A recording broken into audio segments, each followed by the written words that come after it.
Good morning, students.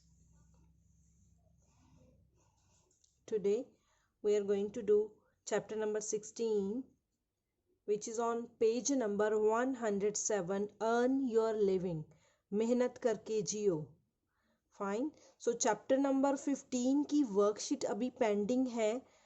सबसे पहले हम हमारे जो भी चैप्टर्स रहते हैं 16 और 17 ये कंप्लीट करेंगे with its back exercise. Then we will do grammar part and then worksheet. Fine. So chapter number 16 जो कि है मेहनत करके जियो, इसको रीड करते हैं. सबसे पहले डेट और डे मेंशन करोगे. एक गरीब किसान भगवान की पूजा बड़ी श्रद्धा भक्ति के साथ किया करता था. ये दिखाई गई ये पिक्चर. उसकी निर्मल भक्ति को देखकर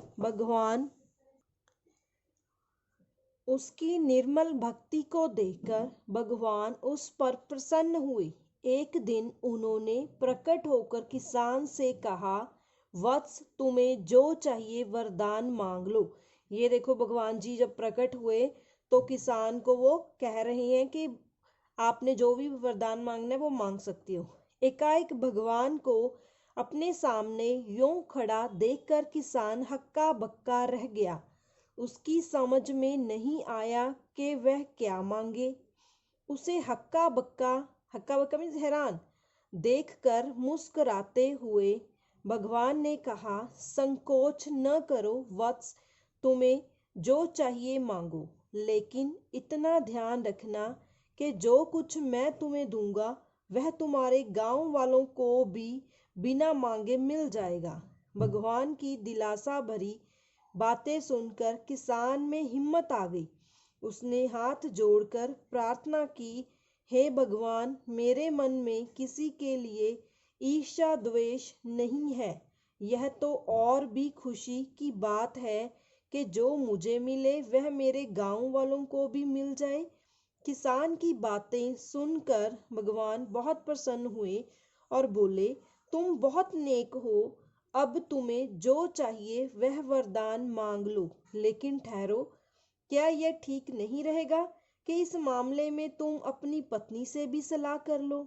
ठीक है प्रभु, किसान ने उत्तर दिया, पत्नी से पूछकर ही आपको बताऊंगा, लेकिन यह तो बताइए कि क्या आप मुझे कल तक का समय दे सकेंगे.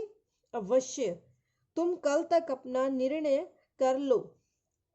इतना कहकर भगवान अंतर्ध्यान हो गए. घर पहुंचकर किसान ने अपनी पत्नी से भगवान के वरदान की चर्चा की. दोनों ने खूब सोच विचार किया कि भगवान से आखिर क्या मांगा जाए. कुछ देर बाद वे निर्णय तक पहुंच गए. तो क्या निर्णय लिया होगा किसान और किसान की पत्नी ने, देखिए, चलिए देखते हैं. सो नेक्स्ट इज, दूसरे दिन जब किसान ने भगवान का ध्यान किया तब वे धीमे धीमे मुस्कुराते हुए प्रकट हुए और पूछने लगे, क्यों भाई, क्या निर्णय किया तुमने. हे करुणा के अवतार, मुझ पर अप्रसन्न न होना. मैं एक गरीब किसान हूँ. पत्नी से सलाह करके कुछ सोचा तो है. किसान ने बात शुरू की. हाँ हाँ कहो, जो मांगोगे वही तुम्हें मिलेगा, लेकिन मेरी शर्त याद है ना. जो चीज तुम्हें मिलेगी वह तुम्हारे गांव वालों को भी मिल जाएगी. दयानिधि सब याद है. अब आप मुझे ऐसा वरदान दीजिए कि मेरा संदूक रुपयों से भर जाए. मैं उसमें से चाहे जितना निकालूं पर वह कभी खाली ना हो. किसान ने अपनी इच्छा प्रकट की. भगवान कुछ रुके, फिर बोले, भाई फिर से अच्छी तरह सोच लो. लेकिन किसान ने विनयपूर्वक आग्रह किया कि उसने जो वरदान मांगा है वही उसे मिल जाना चाहिए. ऐसा ही होगा. ऐसा कहकर भगवान फिर वहां से अंतर्ध्यान हो गए. किसान ने घर जाकर संदूक खोलकर देखा तो वह रुपयों से खचाखच भरा हुआ था. ये देख सकते हो आप, संदूक रुपयों से खचाखच भरा हुआ है. दूसरे दिन किसान ने अपनी जेबों में खूब सारे रुपए भर लिए। वह कपड़े खरीदने बाजार चल दिया। उसे पत्नी के लिए कुछ साड़ियां खरीदनी थीं। रास्ते में जितने भी लोग मिले वे सब खुश थे। तभी उसे वरदान की शर्त याद आ गई कि उस अकेले को ही वरदान थोड़े मिला है। वह एक बजाज की दुकान पर पहुंचा और उससे बोला, अच्छी अच्छी साड़ियां निकाल कर दिखाओगे, क्या दोगे? दुकानदार ने किसान से पूछा। तुम जो दाम मांगोगे वह तुम्हें मिल जाएगा, लाओ साड़ियां निकालो, किसान ने उत्तर दिया। लेकिन दुकानदार पर किसान के उत्तर का कोई असर न हुआ। वे कहने लगा, दाम, हमें पैसा नहीं चाहिए, पैसों की अब कोई कीमत नहीं रही, वह तो सबके पास भरा पड़ा है। मुझे तो ये बताओ कि साड़ियों के बदले तुम मुझे कितना अनाज दे सकते हो। आगे कहानी में पढ़ते हैं क्या होता है। रुपयों की कोई कीमत नहीं रही, ये कैसे हो सकता है?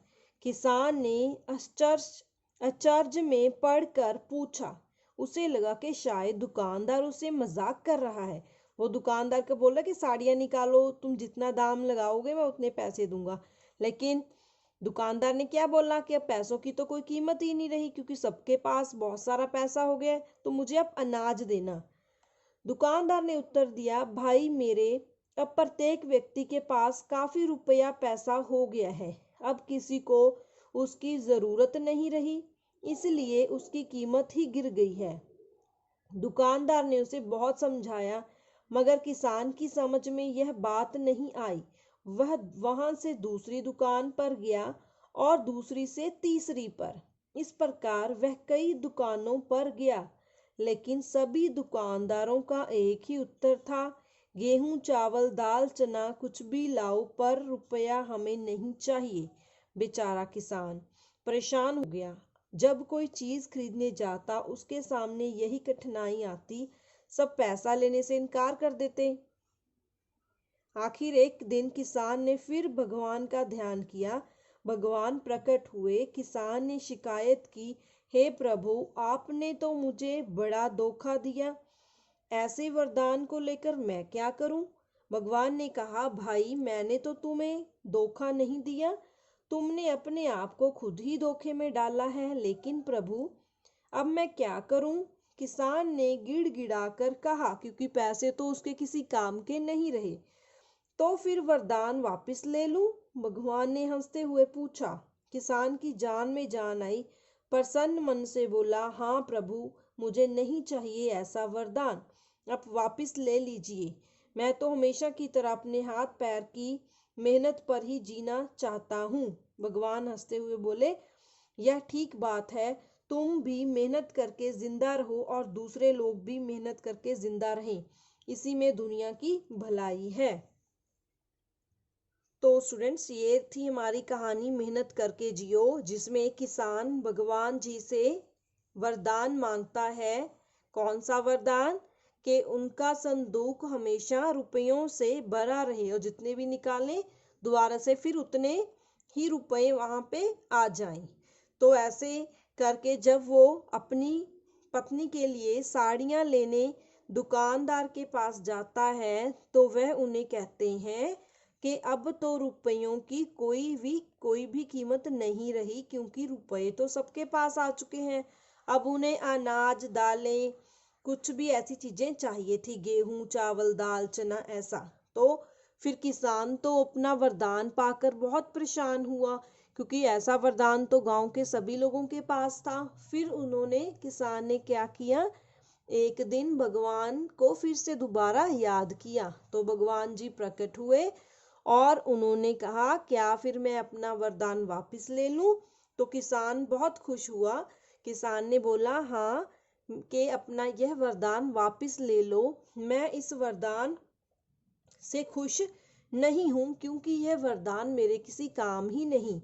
तो मैं तो अपने हाथों पैरों से मेहनत की कमाई करके ही जिंदा रहना चाहता हूँ। तो भगवान जी ने फिर क्या बोला उनको कि हाँ, तुम भी मेहनत करके जियो और बाकी भी मेहनत करके जिंदा रहें, इसी में देश की, दुनिया की भलाई है। राइट। अब इसके बाद हम करेंगे कठिन शब्द। सो कठिन शब्द है श्रद्धा भक्ति, राइट।